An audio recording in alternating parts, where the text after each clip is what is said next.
సరే ఏంటి మళ్ళీ ఒక పక్క వైసీపీ శ్రేణులందరూ కూడా జగన్ 2012 నుంచి నివాసం ఉండే లోటస్ పాండ్కి రాబోతున్నారు అండ్ పార్టీ కార్యకర్తలకి దగ్గర అవ్వబోతున్నాడు, ఏదో జరగబోతుందని ఒక పార్టీ శ్రేణుల్లో ఆనందం. ఏంటిది కలిసి వచ్చే కార్యక్రమమేనా?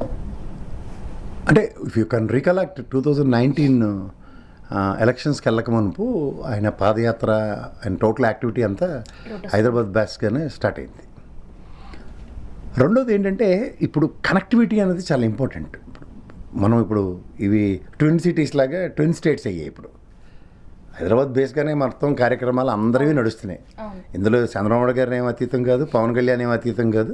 ఇప్పుడు సో కాళ్ళు ఉన్న ఆఖరికి షర్మిల కూడా రాజకీయ ప్రస్థానం ఇక్కడ నుంచి ప్రారంభమైంది. ప్లీజ్ అమ్మా, ఈ మధ్యలో ఈ ఆటల అరటి పండుగలు అందరినీ తెచ్చి డిస్కషన్ పెట్టకు, టైం వేస్ట్ వీళ్ళతోను. ఎందుకంటే వీళ్ళతో ఏం కాదన్న విషయం తెలుసు. వాళ్ళు క్రైసిస్ మేనేజర్స్ అంటాం మనం.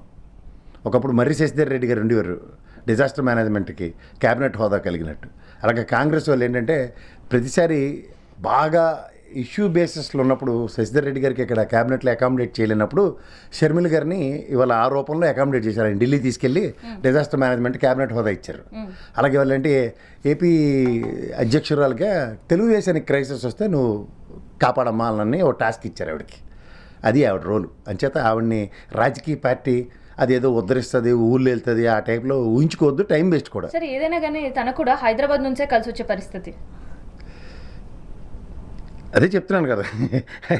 సరే వెదర్ ఇక్కడే వాళ్ళందరూ అతి కష్టం మీద ఇచ్చిన ఇల్లు ఒకప్పుడైతే ఆవిడ ఇచ్చే స్థాయిలో ఉండేది, ఇప్పుడు తీసుకునే స్థాయిలో ఉంది. అది కూడా గ్రహించమన్నామండి. అయితే జగన్ గారి అడ్రస్ మారటం అంటే ఇందులో ఏముందమ్మా, ఆయన సొంత ఇల్లు ఇక్కడ లోటస్ పాండ్ ఆయన ఇల్లు. లోటస్ పాండ్లో ఆయన ఇల్లుకి ఆయన మళ్ళీ వస్తున్నాడు. రావడం ఏంటి ఆయన every time as and when he comes he stays in that lotus pond. ఇటుపక్క షర్మిలమ్మకి ఉంది, అటుపక్క వెనక ముందు నుంచి ఎంట్రన్స్లో ఆయన ఉంటాడు. అది కరెక్ట్గాను ప్లాన్డ్గాను పకడ్బందీగానే కట్టుకున్నారు వాళ్ళు. సో దాంట్లో ఏమీ అంబిగ్యూటీస్ లేవు. ఇప్పుడు ఉంది ఏంటంటే విజయమ్మకి ఇప్పుడు అడకత్తరలో పోక చెక్కలాగా ఇటు ఒకటి నాలుగు ఎల్లరికం అల్లుడితో బాధ ఒక పక్కన, కొడుకో పక్కన, ఇంకేటి చేస్తుందో అసలు విషయాలు ఇప్పుడు ప్రాక్టికల్గా బాగా డిస్కషన్ పాయింట్స్ ఉంటాయి. అంటే బెంగళూరులో వారానికి 2 రోజులు ఉండడం, తర్వాత మిగతా సమయం ఏపీలో గడపడం. సో చాలా విమర్శలు కూడా జగన్ గారు ఎదుర్కొన్న పరిస్థితి. ఈ లేక సంవత్సరాల తర్వాత ఇక్కడే ఉన్నారు కదా, వెళ్ళకుండా గోపెట్ల హైదరాబాద్లో ఉన్నారు కదా. ఇప్పుడు అలా కరోనా ఒక వంక మానాడు దాకా అసలు వీళ్ళు ఇక్కడ నుంచి పీఠాలకు అదిపితే ఒకటి కదా. వీళ్ళు కూడా మాట్లాడేస్తే ఎంత బాగోదో. వీళ్ళు అనవసరంగా లేని ఇష్యూస్. ఇప్పుడు ఏ ఇష్యూ వాళ్ళు జోల్ది నిల్లాడు జగన్మోహన్ రెడ్డి, వెళ్తున్నాడు. దాని మీద కూడా మాడమని చూద్దాం. వెళ్ళదా ఆంధ్రప్రదేశ్లో ఇష్యూ అయినప్పుడు ఇక్కడి నుంచి వెళ్ళాడా, బెంగళూరు నుంచి వెళ్ళాడా, ఎవరికి కావాలి అది. There is an issue is addressing it or not అన్నది చూడాలి ఎవరైనా సరే. రేపు పాదయాత్రకి ఆయన సమాయత్తం అవుతున్న తరుణంలో లోటస్ పాండ్ బేస్గా ఉన్నప్పుడు కొంచెం యాక్టివిటీస్ ఇంకా స్ట్రెంథన్ అవుతాయి. కానీ అసలు దీని వెనకాతలో ఉన్న అసలు మర్మం ఏంటంటే తెలంగాణలో క్యాడర్ చాలా స్ట్రాంగ్గా ఉంటుంది వైఎస్ఆర్సీపీ పార్టీకి. అండ్ ముఖ్యంగా ఇవన్నీ ఆంధ్రప్రదేశ్తో విపరీతమైన బాంధవ్యాలు ఉన్నవి. పైపచ్చి ఖమ్మం ఆరిజిన్ చాలా స్ట్రాంగ్గా ఉన్న వైఎస్ఆర్సీపీ. ఒకప్పుడు గతంలో పొంగులేటి గారు అనుకోండి, ఇప్పుడు పొంగులేటి గారు కాంగ్రెస్లో శాత తీరుతున్నారు, వేరే సంగతి. కానీ ఒరిజినల్గా వైఎస్ఆర్సీపీకి చాలా స్ట్రాంగ్ బేస్ ఖమ్మం. సో ఖమ్మంలో స్ట్రెంథన్ అవుతున్నప్పుడు రేపొద్దున ఏ పార్టీకి అడ్వాంటేజ్? ఆయన ఆర్క్ రైవలరీ కాంగ్రెస్తో బ్రహ్మాండంగా మెయింటైన్ చేస్తాడు.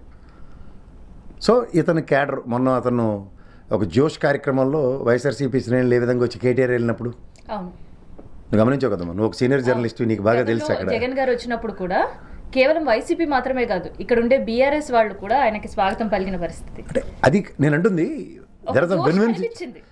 ఇప్పుడు ఒక రీజనల్ పార్టీస్ రెండు జాగ్రత్తగా గ్రూప్స్ అడ్జస్ట్ చేసుకుంటున్నాయి. బిఫోర్ 2 years, వీళ్ళకి 2 years కదా, వాళ్ళకి 3 years. సో జంగల్ డ్రమ్స్ ఎవరికి అంచేత కొన్ని స్టెప్స్ ఎట్లా ఉంటాయంటే అన్నదమ్ములు మళ్ళీ రీయూనియన్ అయ్యారు అనుకో, లేకపోతే ఫ్రెండ్స్ రీయూనియన్ అయ్యారు అనుకో, అప్పుడు ఉపద్రవాలు ఎవరికి?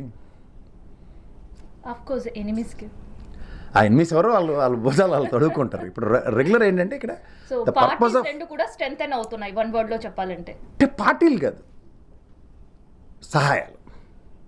నా చేయి నీ చేతిలో ఉంటుంది, నీ చేయి నా చేతిలో ఉంటుంది. నేనైతే ఖమ్మం ముఖ్యంగా నేను చెప్తున్నాను కదా, బీఆర్ఎస్కి పునరుత్తేజం. దక్షిణ తెలంగాణ చాలా వీక్. సో ఖమ్మం ఆరిజిన్ ఎక్కడ నల్గొండ దాకా లీడ్ అవుతుంది. ఇప్పుడు రేపొద్దున్న జాయినింగ్స్ చాలా ఎక్కువ ఉన్నాయి. ఉదాహరణకి జనార్దన్ రెడ్డి గారు వచ్చారు అనుకో, పాత డాక్టర్ గారు కేసీఆర్ గారితో కలిపి పనిచేసిన. సో ఇవన్నీ ఎక్కడికి అడ్వాంటేజెస్ లీడ్ అవుతాయి? యువతల బీఆర్ఎస్కి. నేను అంటుంది ఏంటంటే ఇటువైపు వైసీపీ వైసీపీ అన్నది ఇక్కడ ప్రజెన్స్ దే వోంట్ మేక్. అలేలి తెలుగుదేశం లాగా లేకపోతే టీఆర్ఎస్ పార్టీ బీఆర్ఎస్ అయి నేను నేషనల్ పాలిటిక్స్ అలాంటి నంగిరి జగన్మోహన్ రెడ్డి గారితో ఉండదు. క్లారిటీ చాలా ఎక్కువ ఉన్న వ్యక్తి అయినా వాట్ ఈ వాంట్స్ అనేది బ్రహ్మాండంగా చూసుకుంటాడు. తర్వాత పొంగులేటి గారు వైఎస్ఆర్సీపీతో గెలుచుకున్నా సరే బీఆర్ఎస్ పార్టీకే ఆయన ఆచ్ఛేదన చేయగలిగాడు. రేపు పొద్దున పొంగులేటి గారి పరిస్థితి నాకు ఇంకా డౌట్ఫుల్గా ఉంది తెలంగాణలో. వన్స్ ఈ starts is journey from Telangana, Ponguleti గారు రాజశేఖర రెడ్డి గారి కుటుంబానికి కాదు అనే అంత సామర్థ్యం ఆయన దగ్గర లేదు. ఈ ఎఫెక్ట్ మళ్ళీ నల్గొండ బ్రదర్స్ మీద కూడా ఉంటుంది. సాక్షిలో నన్ను పిల్లరన్న మాట నాకు కోమటిరెడ్డి గారిది ఇంకా కనబడుతుంది. సో అంచేత more the presence makes lot of sense for Andhra Pradesh Telangana దగ్గర.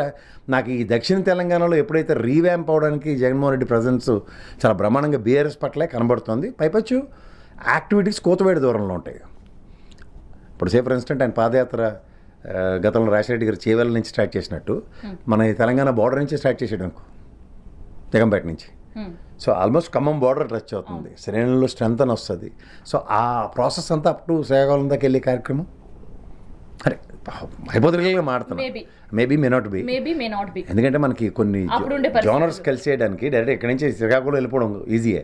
కానీ శ్రీకాకుళం నుంచి మళ్ళీ చిత్తూరు, నెక్స్ట్ ప్రకాశం, నల్గొండ, నెల్లూరు ఈ జిల్లాలన్నీ కవర్ చేయాలంటే రూట్ మ్యాప్ చాలా ఇంపార్టెంట్. అందులో ఆయన డిజైన్డ్ ప్రోగ్రామ్ కూడా అవుట్ ఆఫ్ 175 కాన్స్టిట్యున్సీస్లో ఈజ్ మేకింగ్ లాట్ ఆఫ్ 150 పైన ఎన్నో ప్లాన్ చేసుకుంటున్నాడు ఆయన.